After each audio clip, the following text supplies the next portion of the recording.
you were a young person today, would you still want to be a journalist? Well, about 10 years ago, and when things were different from today, my son told me he was considering going into media. And I think the logical question would have been television, print. I said just one word, which is don't. Why?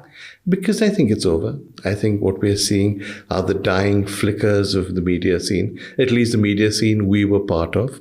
I think it's changed. There are many, many technological reasons, demographic reasons, whatever, but it's changed. I don't think 10 years from now, media as we know it now will still be around.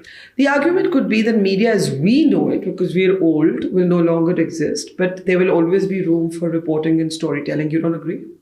Of course, there is always going to be room for everything. But the point is, how much room is there? And is it economically viable? Yeah? What has changed the most about journalism? In India, or you mean globally? In India. In India, the fact that nobody does journalism for journalism's sake. There was always the danger in India that people who got into the media, and often they were large business houses, did it for reasons that were not strictly journalistic. But it was always like a positive thing that you said that they're doing this, they're going to do stories for the government or against the government, depending on which licenses they get. So in its own way, as bizarre and strange as it sounds, the media, and here it means the owners rather than the editors, did act in what it perceived as being its own best interests. I think media now is just frightened. So it no longer perceives in any interest other than survival and living to see the next day. Is it, or are we frightened of economic ruin? Are we frightened to lose access?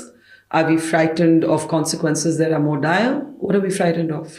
I think losing access is actually the least of our worries, because people have no access at the moment. But there are sections of the media that have access to government. Yeah, but generally the rule of thumb is that if you want access, not only do your questions go in advance and somebody writes them and gives them to the person, writes the answers and gives them to the person in question, but the person you're interviewing sits on the chair and the interviewer adopts the kneeling position. Now, that's not journalism according to me, or interviewing.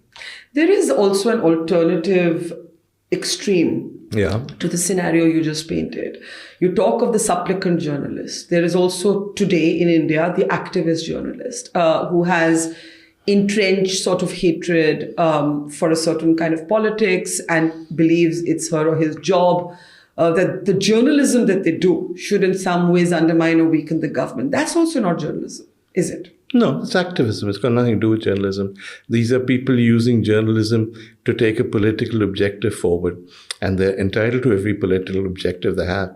And if people want to treat them as journalists, then fair enough.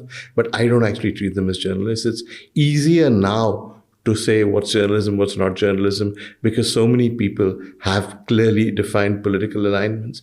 But even earlier, there were people, say, on the left, who were attacking any kind of liberal government because they said it wasn't acting in the interest of the poor. And there were people on the right who were attacking it on the grounds that people who were part of this were upper middle class. And sometimes they were in the same government, like Sonia Gandhi and Manmohan Singh.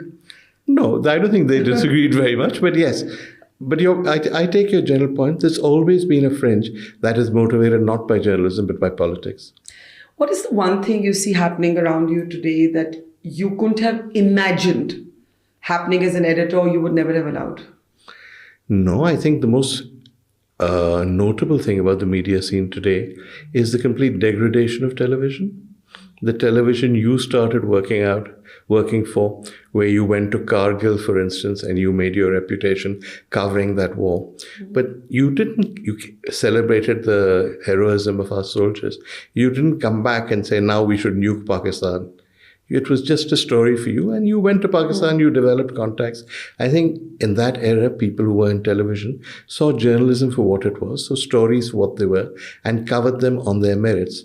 Now, I think if you did go to Kargil, you would come back and you'd be a Pakistan hater all your life. Your channel would have discussions on how Pakistan was responsible for everything that was going wrong in India.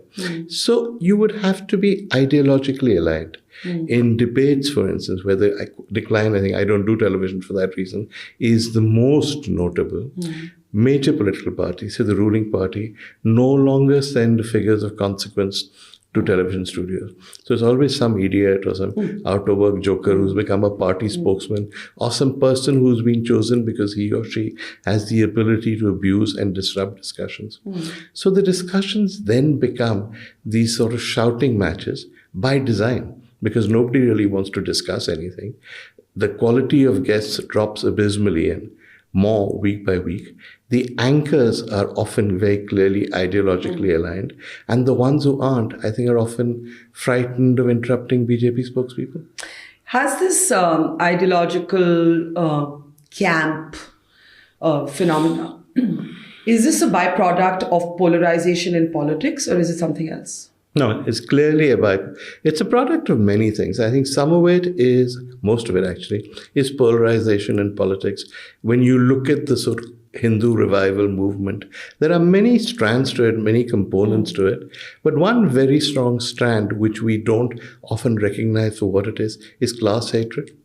What Manmohan Singh did in 1991 with liberalization was take many people who were not part of the traditional middle class and give them a level of prosperity. So what you now have is a new middle class, people who grew up in homes where people necessarily subscribe to what you and I would call, say, liberal values, perhaps rightly or wrongly, who didn't read newspapers, who, when they've made it, who, when they have a degree of prosperity, see it as part of their job to overturn meritocracy, which they don't see as meritocracy, in which people from educated, liberal, perhaps English-speaking backgrounds dominated.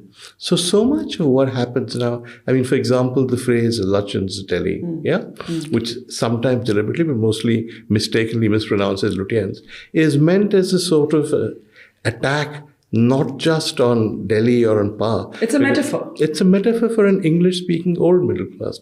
There was a time when it was a metaphor for the people who dominated India and lived in Lutyens bungalows. Now these people are all BJP. So clearly they're not the ones who are being attacked. So it's become a metaphor for an old middle class. And I think a lot of this polarization, you see in social media, you see in television, which is political, is also, at least at the middle class level, class-based. But do you think that some of the fault for not being seen today as effective messaging or effective messengers lies with the old liberal elites? And let me elaborate on that. Yeah. We talk so much about pluralism. Today we all say pluralism. We don't say secularism because there's a kind of element of staleness or it being a corroded political slogan. But if somebody like me wanted to convince somebody I don't know, that this is why pluralism is important, I don't actually have the language of faith. My parents brought me up to be somewhat deracinated. I'm culturally very Indian, but I'm a-religious. So what I find happening is that I quote from the Indian Army, which I know better, that I've seen the Sarv Dharm Sthals there, that I've seen the Mandir Masjid Gurdwara models there, but I don't have any language of faith of my own. So I guess what I'm saying is the old elite that you and I may be classified as, the old liberal elite, are we also to blame for never finding a language that a greater number of people outside of our bubbles can relate to? No, I don't accept that, because when you talk about faith, my parents were agnostics. I became a believer quite early. I now believe in God. I go to Hindu temples. I pray every single day. We have a puja room in our house. My wife does her aarti every day, lights a candle. So we are very clearly believers. So it's not that we can't communicate with people because we don't have faith. My point is that my kind of faith is very different from theirs. My kind of faith is I venerate my gods. I don't go out and kill Muslims just to say I'm being a good Hindu. That's, according to me, a complete perversion of Hinduism.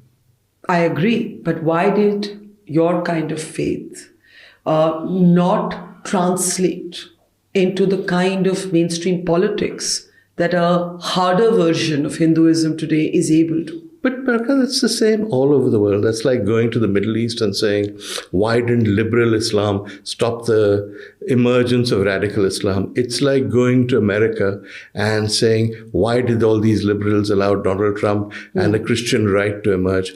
Always an extremist religious ideology has more power in political terms. That's a global phenomenon. So what is the way to counter it then? There is no way to counter it in terms of that. You have to prove that that ideology doesn't deliver results and that a liberal ideology does deliver results. The strongest argument for democracy is that it works. And that's the strongest argument for liberalism as well, that the least people suffer. But that takes time. You're seeing it in America, where Donald Trump may well be back. And if he's not back, Ron DeSantis, who's probably even more dangerous, will be back. You're seeing this all across the Middle East. So I think we sometimes see ourselves in isolation. We're not. We're part of a global trend. As part of this global trend, how has politics today changed the compact of the citizen and state than when maybe you were younger? Well, we like to be rosy-eyed about when we were younger. But I mean, the parallel with politics today is essentially Indira Gandhi without dynasty, but radical Hinduism.